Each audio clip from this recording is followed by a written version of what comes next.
Hello friends, Shashi Agarwal channel के अंदर मैं doctor Shashi Agarwal welcome all. आज का जो हमारा सब्जेक्ट है that is the business law और जो हमारा टॉपिक है that is the negotiable instrument act के अंदर we are going to understand the types of negotiable instruments, promissory note, bill of exchange and cheque. अगर आपको मेरा ये एफर्ट सही लगता है तो डू लाइक माय वीडियो, इसको शेयर कीजिए, कमेंट कीजिए और मेरे चैनल शशि अग्रवाल को सब्सक्राइब कीजिए। So this is my app जिसको आप एडुसम ऐप जिसको आप गूगल प्ले स्टोर से डाउनलोड कर सकते हो। ये जो ऐप है commerce, economics and management students को काफी सारा फ्री स्टडी मटेरियल और काफी सारे मॉक टेस्ट फ्री प्रोवाइड करती है। उसी तरह काफी सारे स्ट्रक्चर कोर्सेज अवेलेबल हैं, तो business law 1, business law 2 and business law का स्ट्रक्चर कोर्स भी यहाँ पे अवेलेबल है। तो सबसे पहले हम देखते हैं कि नेगोशिएबल इंस्ट्रूमेंट जो है कमर्शियल डॉक्यूमेंट होता है जो कि रिटन फॉर्म में होता है, या तो उसके अंदर प्रॉमिस होता है या ऑर्डर होता है for making the payment of money either on demand or after a certain time. Negotiable instrument वो इंस्ट्रूमेंट होता है जिसको हम जैसे कैश किसी को देते हैं उस तरह से डिलीवर कर सकते हैं, या इंडोर्समेंट के द्वारा हम उसको जो है डिलीवर करते हैं। तो section 13 of the negotiable instrument जो कहता है कि 3 तरह के नेगोशिएबल इंस्ट्रूमेंट्स होते हैं, promissory note which is defined under section 4, bill of exchange which is defined under section 5, cheque which is defined under section 6। तो यहाँ पे क्या है कि ये जो तीनों है इनके अंदर नेगोशिएबिलिटी के फीचर्स होते हैं। उसी तरह उसके अंदर काफी सारे और भी जो है इंस्ट्रूमेंट इंक्लूडेड है, पर यहाँ पे हमारा जो फोकस रहेगा promissory note, bill of exchange and cheque. तो सबसे पहले we are going to understand promissory notes. तो section 4 of the negotiable instrument जो है वो प्रॉमिसरी नोट को डिफाइन करता है। एंड इंस्ट्रूमेंट इन राइटिंग, इसका मतलब है कि इंस्ट्रूमेंट जो है रिटन फॉर्म में होना चाहिए, ऑरल फॉर्म में नहीं होना चाहिए। और उसी तरह बैंक नोट या करेंसी नोट नहीं होना चाहिए क्योंकि वो जो है मनी होती है। तो instrument in writing not being a bank note और करेंसी नोट। देखो यहाँ पे जो प्रॉमिसरी नोट है इसके अंदर कंटेन्स एन अनकंडीशनल अंडरटेकिंग।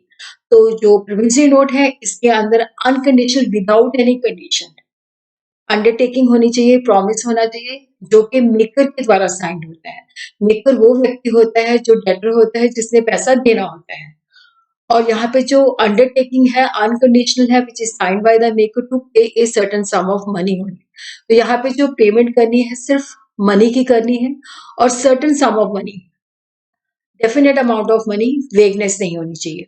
और to the order of certain person और to the bearer of the instrument.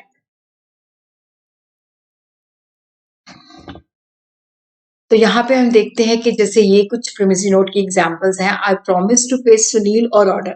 तो यहाँ पे क्या है कि देखो यहाँ पे ये कि या तो मैं सुनील को पे करूंगा या सुनील के मुताबिक जो व्यक्ति वो कहेगा उसको पे करूंगा, अमाउंट जो है ₹1000। तो ये जो है प्रॉमिसरी नोट है। तो दूसरा है mister T, I O U. तो यहाँ पे सिंपल अंडरटेकिंग है, तो ये प्रॉमिसरी नोट नहीं है। जो थर्ड है, I acknowledge myself to be indebted to C in ₹1500 to be paid on demand for value receive. तो यहाँ पे देखो उसे एक्नॉलेज भी किया है, साथ में अंडरटेकिंग भी दी है, तो ये प्रॉमिसरी नोट है। आई promise to pay ₹700 and all other sums which shall be due to him. तो यहाँ पे क्या है कि अमाउंट जो है सर्टन नहीं है, 700 एंड ऑल अदर सम। तो यहाँ पे डेफिनेट अमाउंट नहीं है, सर्टन अमाउंट नहीं है, तो this is also not a promissory note. I promise to pay ₹500 after 8 days my daughter's marriage. तो ये जो है कंडीशनल है, प्रॉमिसरी नोट हमेशा अनकंडीशनल होना चाहिए, तो ये भी वैलिड प्रॉमिसरी नोट नहीं है।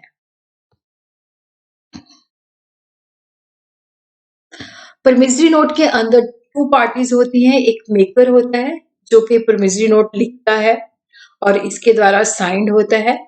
मेकर वो व्यक्ति होता है जो अंडरटेकिंग देता है, प्रॉमिस करता है कि वो सर्टेन सम ऑफ मनी जो है पे करेगा। और पे होता है जिसको भुगतान देना होता है। The person to whom the payment is to be made is called the payee, जिसको हमने पैसे देने हैं जो कि पे होता है। मेकर जो डेटर होता है, पे जो है क्रेडिटर जिसको हमने पैसे देने हैं। प्रोमिसरी नोट जो है प्रॉमिस होता है, रिटन फॉर्म में होता है और ये मेकर के द्वारा प्रॉमिस या अंडरटेकिंग ली जाती है to pay a certain sum of money to a specified person और टू हिज ऑर्डर। तो यहाँ पे ये जो स्पेसिफाइड पर्सन जिसका नाम वहां पे मेंशन है ये पेई होता है, या पेई मतलब जो भी स्पेसिफाइड पर्सन है उसको पेमेंट करनी है या उसके इंस्ट्रक्शंस के मुताबिक करनी है।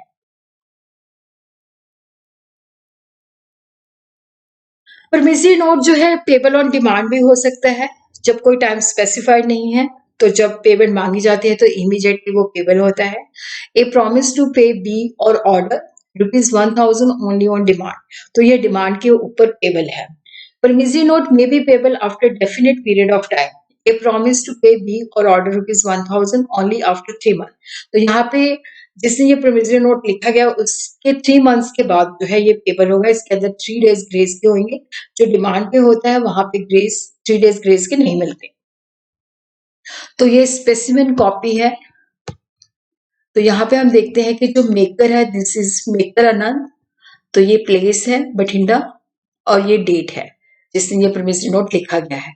तो ये पेबल ऑन डिमांड नहीं है, ये आफ्टर डेट पेबल है। 3 months after the date I promise to pay mister Kirti Menon. तो कीर्ति मेनन जो है यहाँ पे पे है जिसको पेमेंट करनी है, कीर्ति मेनन को करनी है या उसकी ऑर्डर के मुताबिक। अमाउंट जो है वो भी स्पेसिफाइड है, सर्टेन है, ₹20,000 with interest turn person per annum for the value received. और यहाँ पे प्रॉपरली जो प्रोमिसरी नोट है ये प्रोमिसरी नोट है सॉरी, ये प्रॉपरली स्टैम्प्ड होना चाहिए। और कीर्ति मेनन जो है वो पेई है।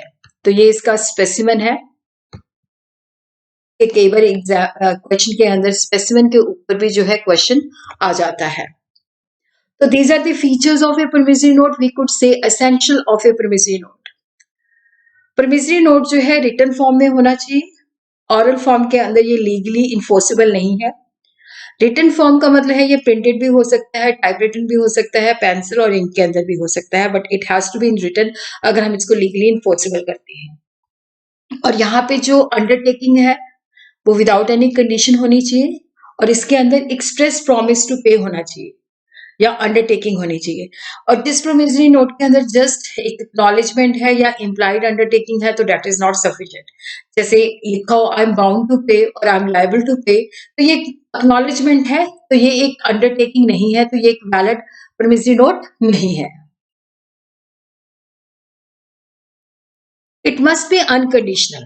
जो प्रॉमिस टू पे है it must B definite and without any condition. इसके साथ ये नहीं है कि ये होगा तो मैं पे करूंगा। आई promise to pay ₹500 when convenient और एबल इज इनवैलिड।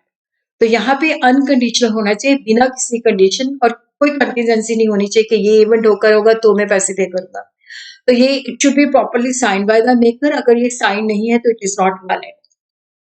अगर वो अनएजुकेटेड है तो थंब इम्प्रेशन। तो यहाँ पे जो मेकर है वो सर्टन होना चाहिए। और प्रॉमिस जो है that should be to pay a certain some of money. The amount जो पे करना है वो सर्टन होना चाहिए, डेफिनेट होना चाहिए, वेग नहीं होना चाहिए। ए promise to pay ₹2,000 and such other sum as made due would not make the promissory note valid. तो यहाँ पे अमाउंट जो है डेफिनेट नहीं है, सर्टन नहीं है। और यहाँ पे जो प्रॉमिस है वो मनी के अंदर ही पे करना होना चाहिए। तो ये नहीं है कि medium of the payment must be money only, not bonds, bills और एनी अदर थिंग। तो ये नहीं है कि मैंने तुम्हारे 2000 देने हैं तो मैं तुम्हें जो है 50 किलो वीट दूंगा। तो यहाँ पे जो प्रॉमिस टू पे है that should be in money only, not in kind. और पे जो है सर्टन होना चाहिए जिसको हमने भुगतान करना है। पे should be certain on the face of the instrument at the time of execution. Person जिसने पैसे रिसीव करने हैं ताकि हमें इंस्ट्रूमेंट से ही पता चल सके कि इस व्यक्ति को हमने पैसे देने हैं। और अगर सर्टन नहीं है तो वो वैलिड प्रोमिसरी नोट नहीं है। तो सेक्शन 46 ऑफ द एक्ट कहते हैं कि जो प्रोमिसरी नोट है ये इनकम्प्लीट है जब तक हम इसको पे को डिलीवर नहीं करते। तो it should be deliver to the pay. तो promissory note payable on demand भी हो सकता है जब कोई टाइम पीरियड स्पेसिफाइड नहीं होता।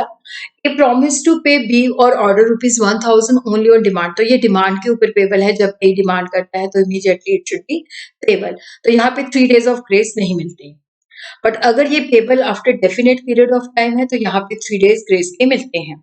ए promissory note may be payable after definite period of time. तो यहाँ पे डिमांड पे नहीं होता। तो यहाँ पे जैसे उसने लिखा है promise to pay B or order ₹1000 only after 3 month. तो जो डेट उसके ऊपर मेंशन है उसके 3 मंथ्स और इसके बाद 3 days ग्रेस के मिलते हैं। तो जो promissory note bill of exchange जो डिमांड पे पेबल होते हैं वहां पे 3 days ग्रेस के नहीं मिलते। जो आफ्टर सम टाइम पेबल होते हैं उन पे 3 days ग्रेस के मिलते हैं। जैसे प्रोमिसरी नोट और bill of exchange dated 31st May 2023 is made payable 3 month after the date. तो यहाँ पे 3rd सितंबर जो है 3 दिन ग्रेस के ऐड के ये 3rd सितंबर 2023 बनता है। तो प्रोमिसरी नोट जो है प्रॉपरली डेटेड होना चाहिए। अगर ये डेट नहीं डली हुई तो जिस दिन इसको डिलीवर किया गया है उस दिन की ही डेट मानी जाएगी और उसी तरह इसको प्रॉपरली स्टैम्प एक्ट के मुताबिक ये स्टैम्प्ड होना चाहिए। तो प्रोमिसरी नोट जो है पेबल टू ऑर्डर होता है। इसका मतलब होता है कि सर्टेन पर्सन या उसके ऑर्डर के मुताबिक it must clearly mention the name और डेजिग्नेशन ऑफ द पर्सन। तो प्रोमिसरी नोट जो है जो पेबल टू बेयरर होता है वो वैलिड नहीं होता। तो पार्टीज के अंदर दो है, मेकर है जो पर्सन प्रोमिसरी नोट लिखता है जो अंडरटेकिंग देता है कि मैंने आपको इतना पैसे देने हैं। पे होता है जिसको हमने भुगतान करना है जिसका नाम प्रोमिसरी नोट के अंदर मेंशन होता है। होल्डर जो है उसका मतलब होता है कि जो उस प्रोमिसरी नोट को अपने नाम से रख सकता है उसके पोजीशन में होता है और उसके पास ये इंटाइटलमेंट होती है कि वो अमाउंट को रिकवर कर सकता है। इंडोर्सर होता है जब हम उस प्रोमिसरी नोट को आगे इंडोर्स करते हैं। इंडोर्स ही होता है जिसको हम वो ट्रांसफर करते हैं। Now we will understand bill of exchange. तो देखो जो प्रोमिसरी नोट है जो कि मेकर के द्वारा लिखा जाता है और जिसके अंदर प्रॉमिस होता है, बिल ऑफ एक्सचेंज के अंदर ऑर्डर होता है अनकंडीशनल ऑर्डर और जिसने पैसे लेने होते हैं बिल ऑफ एक्सचेंज उसके द्वारा ड्रॉ किया जाता है। Bill of exchange is drawn by a person directing another person to pay the specified sum of money to the bearer of the instrument or to a specified person or his order। और जो व्यक्ति को order दिया गया है वो जब इसको एक्सेप्ट कर लेता है तब ये जो है वैलिड बिल ऑफ एक्सचेंज बन जाता है। तो बिल ऑफ एक्सचेंज जो है that is defined under section 5 of the negotiable instrument. Bill of exchange एक इंस्ट्रूमेंट है, रिटन फॉर्म में होता है जिसके अंदर अनकंडीशनल ऑर्डर बिना किसी शर्त के ऑर्डर होता है, साइन बाय द मेकर जो ड्रॉयर के द्वारा लिखा जाता है जिसने पैसे लेने होते हैं, जो क्रेडिटर होता है जिसके अंदर वो डायरेक्ट करता है certain person to pay a certain sum of money. तो यहाँ पे सर्टेन पर्सन को वो ऑर्डर देता है कि आपने सर्टेन सम ऑफ मनी जो है पे करना है only to the order of a certain person, एक सर्टेन पर्सन को पे करना है या to the bearer of the instrument. तो यहाँ पे हम देखते हैं कि जैसे ये एक जेन्युइन ट्रेड ट्रांजैक्शन है। तो यहाँ पे ए जो है सेलर है वो बी को क्रेडिट पे सेल करता है।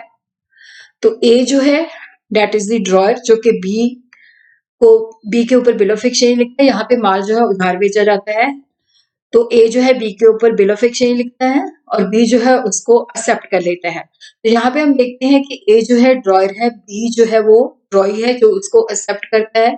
बिल ऑफ एक्सचेंज के अंदर 3 पार्टीज होती है, ड्रॉयर होता है जो कि लिखता है, ड्रॉई जो उसको एक्सेप्ट करता है, पे जिसको पेमेंट करनी है।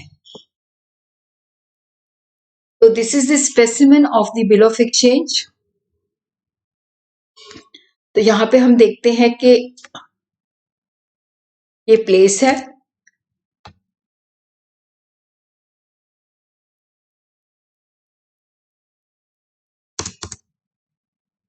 तो यहाँ पे हम देखते हैं कि ये प्लेस है और ये डेट लिखी हुई है और यहाँ पे ये प्रॉपरली स्टैम्प होना चाहिए। 3 months after the date pay to Shri Vikasdeep or order the sum of 50,000 rupee only for the valued seat. तो यहाँ पे हम देखते हैं कि जो ड्रॉयर है वो है रॉबिन शर्मा जिसने पैसे लेने हैं और जिसके ऊपर ये ड्रॉ किया गया है जो कि ड्रॉई है नवीन मल्होत्रा जिसने पैसे देने हैं। उसको एक ऑर्डर दिया जाता है, डायरेक्शन दी जाती है कि आपने या तो विकासदीप को पे करना है, विकासदीप यहाँ पे पे ही है, या विकासदीप को पे करना है या उसके ऑर्डर के मुताबिक। और यहाँ पे सर्टेन सम ऑफ मनी भी लिखा हुआ है 50,000 रुपीज। तो this is the specimen of the bill of exchange. जब ये इसको नवीन मल्होत्रा एक्सेप्ट कर लेता है then it becomes the valid bill of exchange.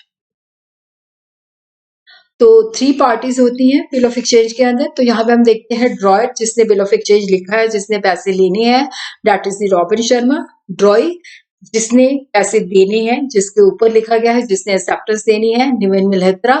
पे जो पेमेंट जो है विकासदीप या उसके ऑर्डर के मुताबिक करनी है। यहाँ पे ड्रॉयर और पे कई बार सेम भी हो सकते हैं। तो बिल ऑफ एक्सचेंज के ये फीचर्स हैं। ये रिटन ऑर्डर होता है, ऑरल देखो जो लीगली इन्फोर्सेबल नहीं होता।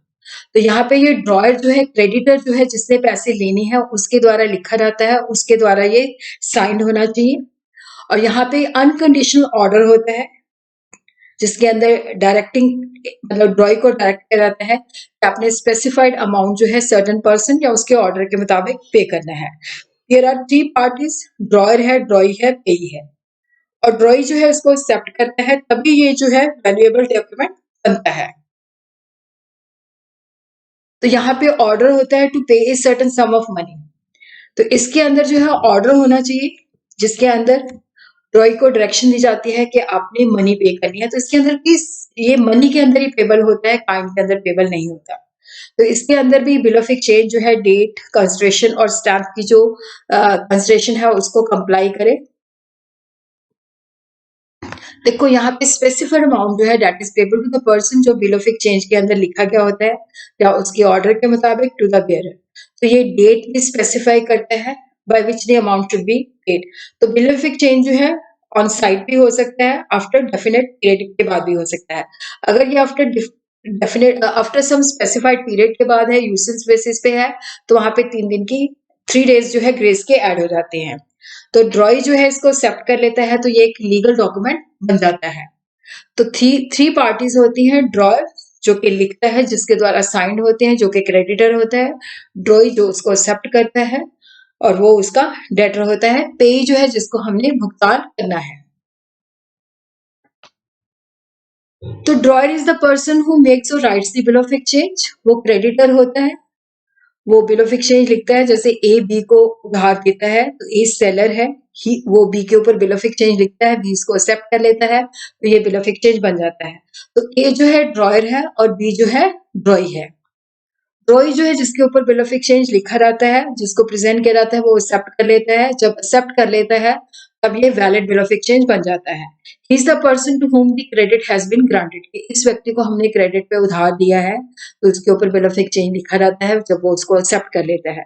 जैसे ए जो है बी के ऊपर बिल ऑफ एक्सचेंज लिखता है तो ए जो है ड्रॉयर है और बी जो है ड्रॉई है जिसने पेमेंट करनी है।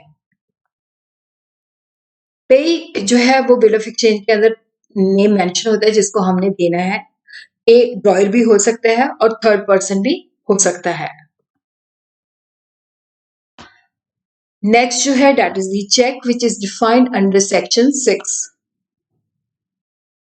चेक देखो यहाँ पे क्या होता है कि जब हमारा बैंक के अंदर खाता होता है तो वहां से हमें चेक बुक मिलती है। तो वो चेक बुक के बेसिस पे हम चेक के द्वारा जो है फंड्स विड्रॉ करते हैं। तो section 6 of the negotiable instrument जो है चेक को डिफाइन करता है। जो चेक और बिल ऑफ एक्सचेंज जो है चेक जो है बिल ऑफ एक्सचेंज होता है, ये स्पेसिफाइड बैंकर के ऊपर जो है ड्रॉ किया जाता है। Not express to be payable otherwise than on demand, it is always payable on demand.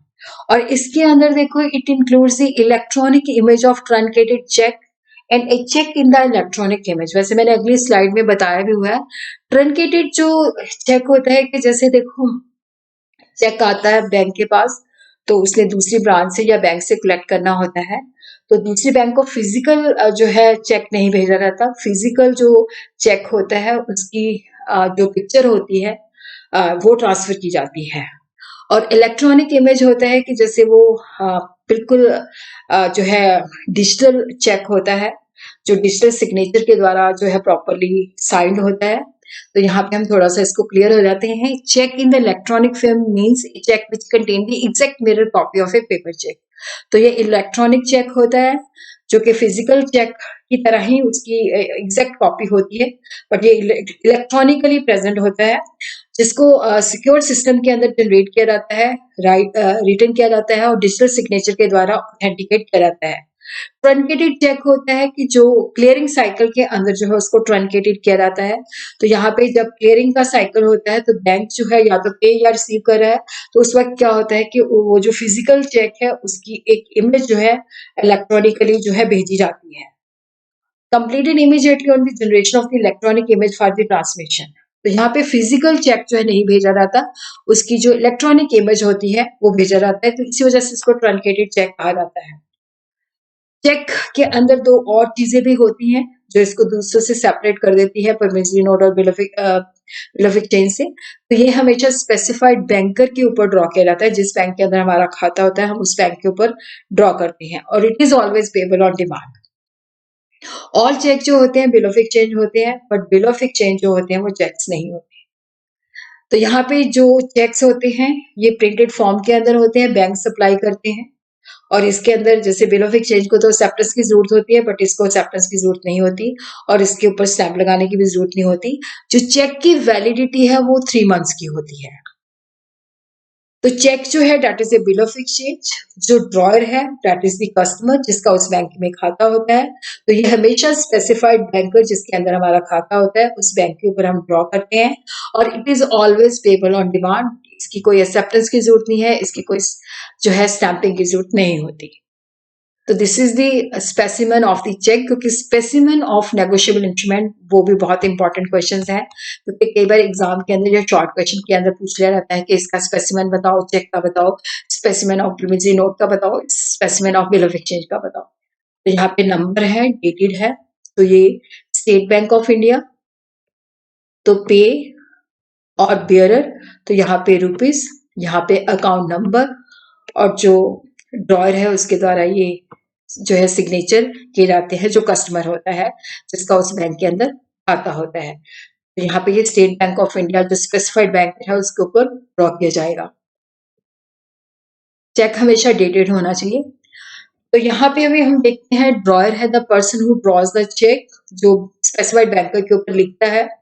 Bank जो है जिसके ऊपर चेक लिखा जाता है जो कि ड्रॉई होता है। पे जिसको वो भुगतान करना है, थर्ड पार्टी भी हो सकती है और ड्रॉयर खुद भी हो सकता है। तो चेक जो है रिटर्न फॉर्म में होता है, इंक पेन के द्वारा भी हो सकता है, बॉल पॉइंट के द्वारा भी हो सकता है, प्रिंटेड भी हो सकता है, टाइप भी हो सकता है, और ये हमेशा स्पेसिफाइड बैंकर के ऊपर ही ड्रॉ किया जाता है, और ये हमेशा डिमांड के ऊपर पेबल होता है। यहाँ पे कोई डेज ऑफ ग्रेस नहीं मिलते।